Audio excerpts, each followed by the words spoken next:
नमस्कार मित्रों, जैसा कि मैंने कल आपसे प्रॉमिस किया था कि आज आपको सर्वतोभद्र चक्र के बारे में थोड़ा बहुत बताऊंगा ताकि आपका इंटरेस्ट डेवलप हो।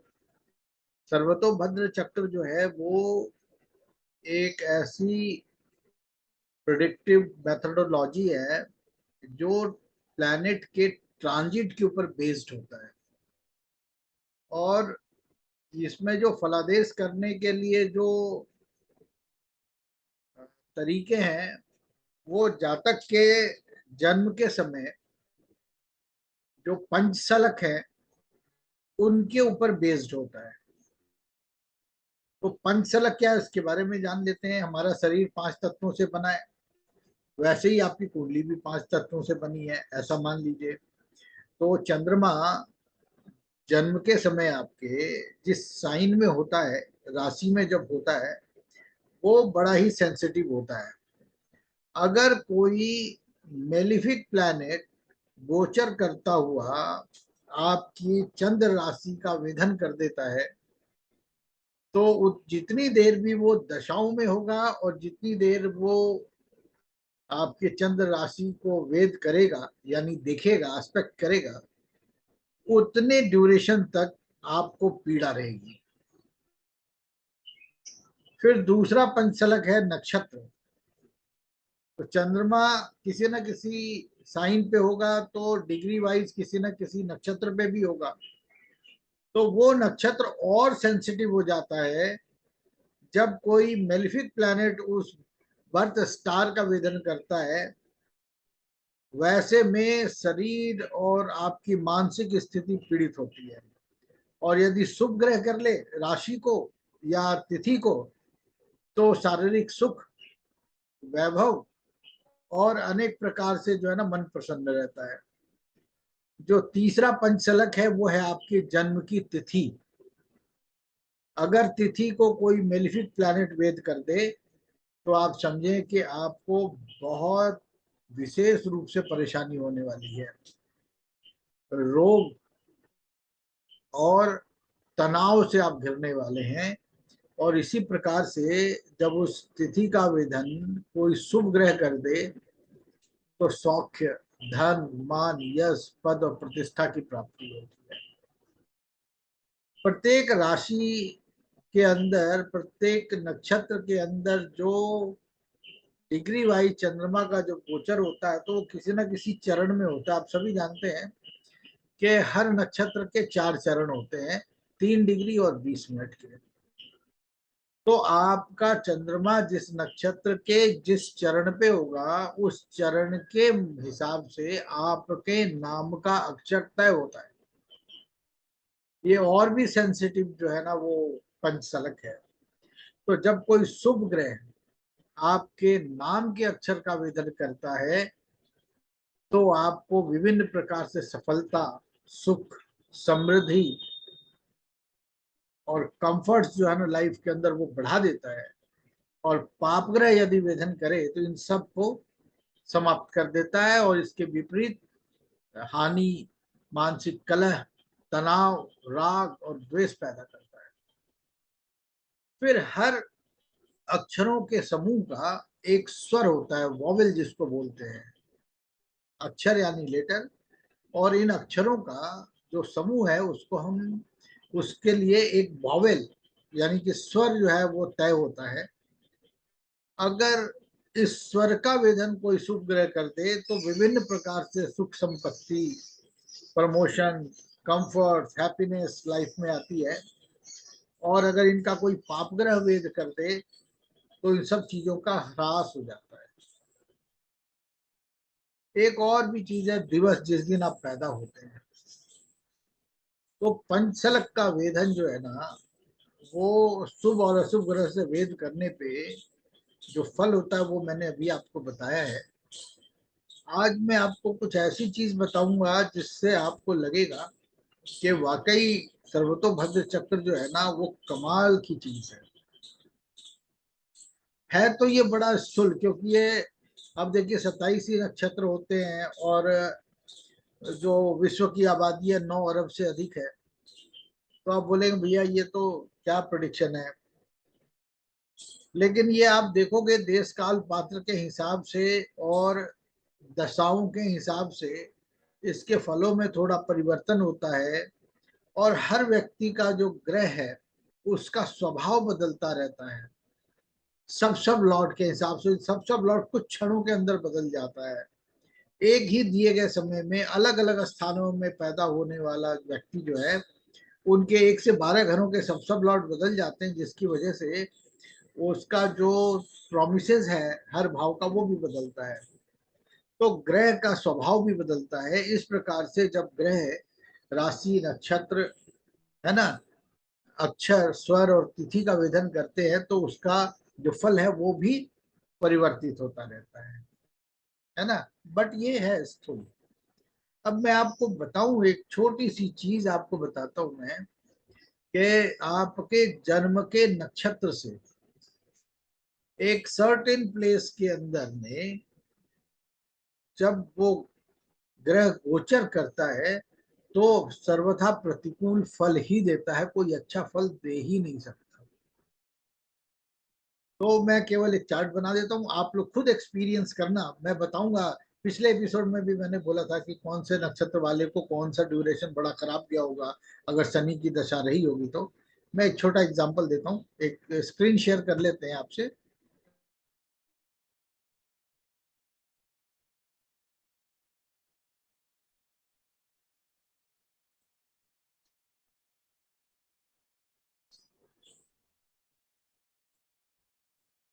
ये देखिए ये आज का चार्ट है, ठीक है ना। तो आप यहाँ पे देख सकते हो पंचसलक जो सर्वतोभद्र चक्र का जो बनाने का जो मेथड जो चार्ट है वो पूरब दिशा के अंदर टॉरस जेमिनी कैंसर साइन होते हैं। और टॉरस के अंदर जो है ना कृतिका से स्टार्ट हो जाता है ये। कृतिका रोहिणी मृगशिरा आद्रा पुनर्वसु और पुष्य 7 नक्षत्र पूरब दिशा में होते हैं। और मघा से लेकर के विशाखा तक यानी कि लियो वर्गो और लीब्रा साइन जो होते हैं ना वो दक्षिण में होते हैं, साउथ में। फिर वेस्ट में अनुराधा ज्येष्ठा मूल पूर्वाषाढ़ उत्तराषाढ़ अभिजीत और श्रवण नक्षत्र। ये अभिजीत नक्षत्र जो है ना ये चूंकि 27 नक्षत्र होते तो एक वर्ग का बनाना मुश्किल है, वर्गाकार कोई चार्ट। इसीलिए ये अभिजीत नक्षत्र को लगाया गया है। अभिजीत नक्षत्र कुछ नहीं है बल्कि उत्तराषाढ़ का जो चतुर्थ चरण है ना उसको आखिरी जो भाग है उसको 2 चरण में, और श्रवण के आखिरी पहले जो पहला पद जो है उसको 2 चरण में बांध के ये अभिजीत नक्षत्र का जो है ना वो विवेचन किया गया है, ठीक है। तो आप इसी प्रकार से देखेंगे कि स्कॉर्पियो सैजिटेरियस और कैप्रिकॉर्न ये वेस्ट डायरेक्शन में है श्रवण तक। और जो उत्तर का दिशा है नॉर्थ में वो घनिष्ठा से लेकर के भरणी नक्षत्र तक है ना। अब आप देखिए मैं इसका एक स्क्रीनशॉट ले रहा हूं।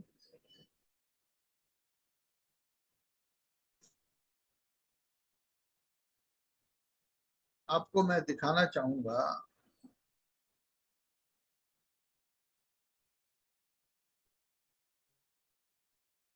अब आप ये देख लीजिए, मेरा समझाने का केवल जो तात्पर्य है वो इतना है कि आपको केवल ये समझ में आ जाए कि कौन से नक्षत्र वाले का जो गोचर का ग्रह जो है शनि हो गुरु हो राहु हो और केतु हो वो कहाँ पे जाते हैं तो बहुत प्रॉब्लम क्रिएट करते हैं, है ना। तो आप एक सिंबॉलिक तरीके से आप समझ लीजिए, आपको याद रखने की जरूरत नहीं है, आपको एक सिंबॉलिक तरीके से केवल मैं समझा देता हूँ। केवल आपको वही चीज समझनी है और आप देखोगे कि आपको जो रिजल्ट है वो अद्वितीय है। पहला कंडीशन है कि वो ग्रह दशा में होना चाहिए और वो ग्रह प्रत्येक नक्षत्र से एक सर्टेन डिस्टेंस पे होना चाहिए। तो हम सबसे पहले क्या करते हैं यहाँ पे, ये एक सर्कल बना लेते हैं।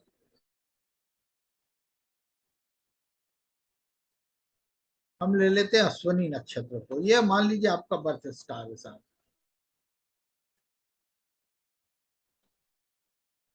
ये आपका बर्थ स्टार है। तो बर्थ स्टार से अश्विनी से गिने 1 2 3 4 5, है ना। तो किसी भी जन्म नक्षत्र से 1 2 3 4 5वें नक्षत्र पे यदि वीनस ट्रांजिट करता है और वीनस दशा में होता है तो वो बड़ा ही प्रतिकूल फल देता है। वीनस कैसा प्रतिकूल देगा ये आप अपनी कुंडली में उसके स्वभाव से जान लीजिए। उसके बाद चंद्र नक्षत्र से, मान लीजिए अश्विनी नक्षत्र है आपके जन्म का, तो उससे 7वां नक्षत्र 1 2 3 4 5 6 7 यानी पुनर्वसु नक्षत्र के ऊपर यदि मरकरी का गोचर हो जाए तो मरकरी जो है वो बहुत ही बुरा परिणाम देगा। कैसे देगा वो अपने हिसाब से, जो नक्षत्र रहेगा। और नवे नक्षत्र के ऊपर, जन्म नक्षत्र से नवे नक्षत्र के ऊपर राहु या केतु का गोचर हो जाए तो बहुत बुरा फल होता है। और आप ध्यान रखना, राहु और केतु एक नक्षत्र पे लगभग 8 महीने रहते हैं। तो अश्विनी नक्षत्र वाले का आश्लेषा नक्षत्र में जब कभी भी राहु और केतु गोचर करेगा और दशा में होगा, वो पूरा समय आपका बहुत खराब जाएगा। इसके बाद जो हम लेते हैं वो ये है कि किसी भी जन्म नक्षत्र से 16वां और 18वां नक्षत्र जो है, जब भी कोई प्लेनेट वहां पे गोचर करे या उसको वेद करे, देखे, एस्पेक्ट करे, वो फल बुरा ही आता है। तो क्या लेंगे, ये हो गया आपका 7 8 9 10 11 12 13 14 15 16, यानी कि यहाँ पे ये जो आपके जन्म नक्षत्र से 16वां नक्षत्र जो है ये बड़ा ही हानिप्रद है। अब ये लगन कुछ भी होगा, चंद्रमा कहीं भी बैठा हो सकता है, वहां से ये जो 16वां नक्षत्र पड़ेगा ये किसी न किसी हाउस में पड़ेगा, क्योंकि किसी न किसी हाउस में कोई ना कोई साइन होता ही है। और सब अब जैसे यहाँ पे ये जो आपका ज्येष्ठा नक्षत्र है वो विशाखा में स्कॉर्पियो पे पड़ता है, वृश्चिक राशि में। वृश्चिक राशि जिस नक्षत्र जिस घर में होगा, भाव में होगा, वहां पे एक बुरा असर आपको दिखेगा। फिर वहां से 17वां नक्षत्र जन्म से जहां भी होगा वहां पे सन का ट्रांजिट हो जाए तो आपको व्यापारिक हानि, राज्य से भय, राजकीय लोगों से परेशानी, अपने बॉसेस के साथ टेंशन या उनसे प्रताड़ना जो है वो मिलती है। फिर यहाँ पे जो 18वां नक्षत्र होगा ये भी बहुत बुरा होगा अगर कोई प्लेनेट यहाँ पे आ जाए या दृष्टि कर ले। अब देखो ये जो लत्ता नक्षत्र है ना, ये फिक्स है, यहाँ पे उसी ग्रह का आना आवश्यक है। और वो बुरा फल तब देगा जब वो वहां पे दशा में होते हुए पहुंचेगा। तो जब भी मान लो शुक्र मृगशिरा में आता है अश्विनी नक्षत्र वाले का, तो जैसे ही शुक्र मृगशिरा में आएगा ताना बाना शुरू हो जाएगा, और जैसे ही वो यहाँ से निकलेगा वैसे ही वो बुरा फल दे करके निकल जाएगा। ऐसे ही सभी ग्रह करते हैं। उसके बाद ये हो गया आपका 18 19 20, अब अभिजीत को नहीं गिनेंगे हम यहाँ पे, 20 1 9 और 18, है ना, ये 18 हो गया। फिर उसके बाद तीसरी लाइन आ जाती है 1 2 2 और 3, यहाँ पे शनि का गोचर अगर हो जाए, 18 19 20 21 22 23 24 25 26, कुछ गलत किया मैंने, तो वो 1 2 3 4 5 6 7 8 9 10 11 12 13 14 15 16, 16 यहाँ आता है, 16वां और 18वां, है ना, गलत कर दिया मैंने। अश्विनी नक्षत्र वाले का विशाखा ही तो होगा 16, 16वां यहाँ पे होगा 17वें नक्षत्र पे सन, और ये हम देंगे बेटा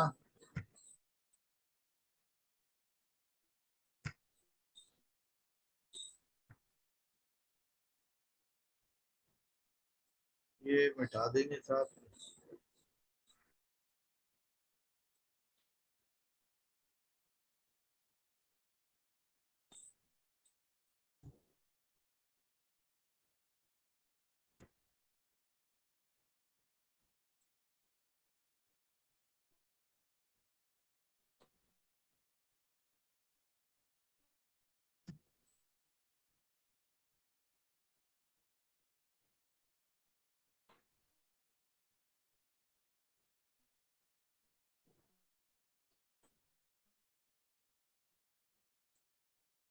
ठीक है, ये 16, ये 17 में सूर्य आ जाए तो बहुत परेशानी खड़ी करता है, राजकीय भय। और 18वें में कोई भी प्लेनेट आ जाए या इसको देख ले तो आपकी हानि, तनाव, कलह कलेश, ये सारी चीजें रहती हैं।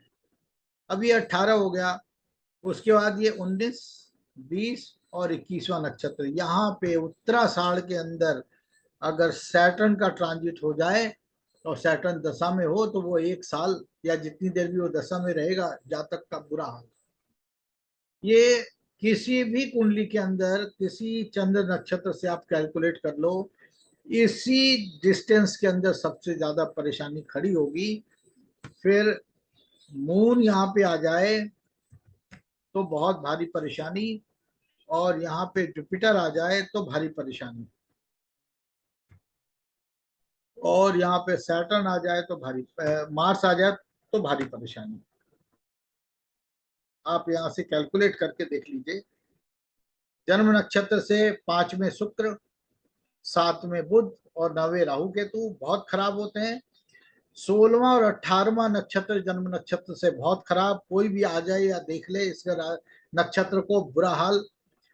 ये आपका जो 17वां नक्षत्र है, जन्म नक्षत्र है, वहां पे सूर्य का गोचर हो तो जैसे रेड पड़ना, सीबीआई सीआईडी आदि का छापा पड़ना, है ना, राजकीय भय होना, बॉस के साथ कुछ बहुत पीड़ित हो जाना, ऐसा जो है ना वो रिजल्ट आता है। और फिर ये 18, 19, 20 और 21वें नक्षत्र में किस जन्मे, किसी भी जातक का जन्म जिस नक्षत्र पे हो वहां से 21वें नक्षत्र पे यदि शनि गोचर कर रहा है और उसकी दशा चल रही है तो आप समझना कि बहुत बुरा हाल है। फिर उसके बाद 22वें में चंद्रमा चला है तो बहुत बुरा है, 23वें में जुपिटर चला है तो बहुत बुरा है, और 26वें नक्षत्र में मार्स चला है तो बहुत बुरा है। इसके अलावा एक और बात बताऊं आपको, यदि पहले चरण में किसी का जन्म है, अश्वनी के पहले चरण में, या किसी भी जन्म नक्षत्र में जन्मे व्यक्ति का जन्म नक्षत्र चरण यदि पहला है, तो मून का जो चतुर्थ चरण होगा ना, फोर्थ वन, ये बहुत ही ज्यादा पीड़ादायक होगा।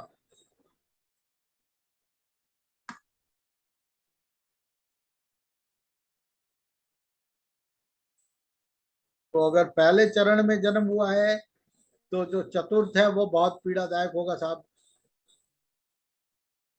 है ना।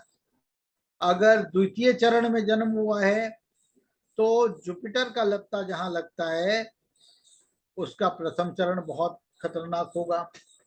कोई भी प्लेनेट यहाँ आ जाए या इसको देख ले तो बहुत बुरा होगा। अगर तृतीय में जन्म आए तो जुपिटर के लगते का द्वितीय चरण जो है वो बहुत बुरा होगा, और चतुर्थ में जन्म है तो तृतीय नक्षत्र जो है, तृतीय चरण जो है वो बहुत बुरा होगा। क्या मतलब है इसका? 88वां जो पद होता है, आपका चंद्रमा जिस पद पे है वहां से गिनना शुरू कीजिए।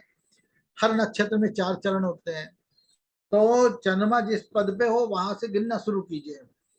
जहां पे 88वां पद आ जाए वो बहुत ही घातक होगा। अब मैं उसका एक एग्जाम्पल आपको दे देता हूँ, आप तत्काल में इस चीज को समझ पाओगे कि ये कितना बुरा होगा। और ये वही समझ पाएगा जिसका जन्म नक्षत्र होगा।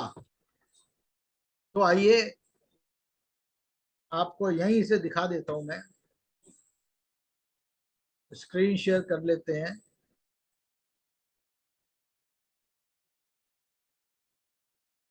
और आज जो है वो शनि, आप देखिए शनि का जो ट्रांजिट है वो धनिष्ठा नक्षत्र के प्रथम चरण पे है। धनिष्ठा नक्षत्र के प्रथम चरण पे है। तो घनिष्ठा नक्षत्र के प्रथम चरण में आने का मतलब क्या हुआ, कौन सा ऐसा जो नक्षत्र है जिसके ऊपर जातक जन्मे तो ये प्रॉब्लम हो सकती है ना। तो मैं आपको बता देता हूँ, आप अपने आप इस चीज को कैलकुलेट करना। ये आपका नक्षत्र बनता है 1, 9, 18, 19, 20, 21 और 22वां। तो 1, 2, 3, 4, 5, 6, 7, 8, 9, 10, 11, 12, 13, 14, 15, 16, 17, 18, 19, 20, 21, 22। भरणी नक्षत्र में यदि किसी जातक का जन्म हुआ है और उसका जो जन्म है भरणी नक्षत्र के अंदर में, उसका जो जन्म है वो प्रथम चरण में हुआ है, नहीं चतुर्थ चरण में आना चाहिए, है ना। चतुर्थ में आएगा तभी तो प्रथम में होगा।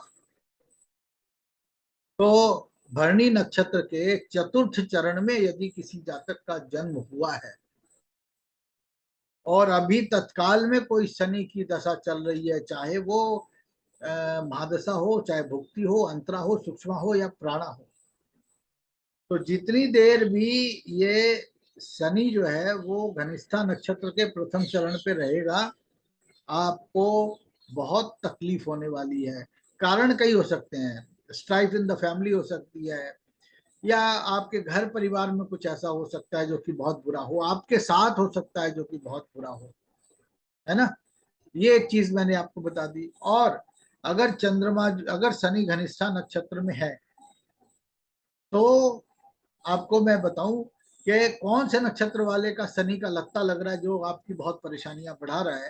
तो 1, 2 और 3 उत्तराषाढ़, उत्तराषाढ़ यानी कि कृत्तिका नक्षत्र में यदि किसी व्यक्ति का जन्म हुआ है और आज की तारीख में शनि की कोई दशा चल रही है, तो वो जब तक शनि घनिष्ठा में रहेंगे तब तक जो है ना वो आपको परेशानियां रहेंगी। Death in the family, separation in the family, strife in the family, losses और डिप्रेशन, एग्रेशन, ये सारी चीजें जो है ना वो आप भुगत रहे होंगे अभी। ठीक वैसे ही श्रवण नक्षत्र में जो व्यक्ति, श्रवण नक्षत्र पिछले साल और अभी इस साल तक भी शनि देखिए कब ट्रांजिट कर रहे थे, आपको मैं बताऊं।